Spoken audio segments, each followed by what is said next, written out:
अहमद एक छोटा, शरारती लेकिन जिज्ञासु लड़का था। उसे हमेशा नई चीज़ें खोजने और सवाल पूछने में दिलचस्पी रहती थी। एक दिन जब वह बगीचे में खेल रहा था, उसे एक चमकती हुई सुनहरी तितली दिखी। वह आम तितलियों से बड़ी और अधिक सुंदर थी। वाह, ये कितनी खूबसूरत है, अहमद बोला और धीरे धीरे उसके पास जाने लगा। जैसे ही उसने तितली को छूने की कोशिश की, वह अचानक बोल पड़ी, अहमद, तुम एक खास लड़के हो और मैं तुम्हें एक जादुई सफ़र पर ले जा सकती हूँ। क्या तुम तैयार हो? अहमद हैरान रह गया। एक बोलने वाली तितली? वह खुशी से बोला, हाँ, मैं बिल्कुल तैयार हूँ। तितली ने अपने पंख हिलाए और अचानक अहमद ने खुद को एक जादुई जंगल में पाया। वहाँ पेड़ बातें कर रहे थे, रंग बिरंगे पक्षी गा रहे थे और नदी का पानी रोशनी बिखेर रहा था।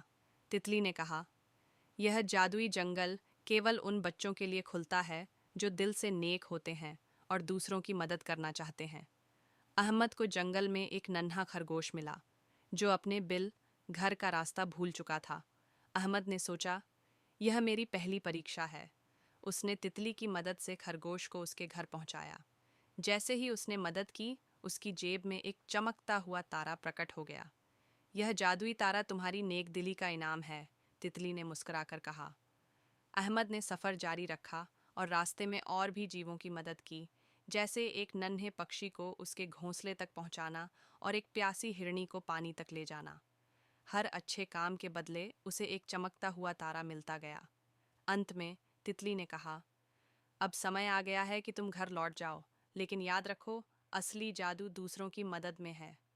अहमद की आंखें खुलीं और वह फिर से अपने बगीचे में था, लेकिन उसकी जेब में अब भी एक चमकता हुआ तारा था। उस दिन के बाद अहमद ने हमेशा दूसरों की मदद करने का संकल्प लिया, क्योंकि उसने सीख लिया था कि नेक दिल इंसान बनने का जादू सबसे बड़ा जादू होता है। स्पार्कल्स।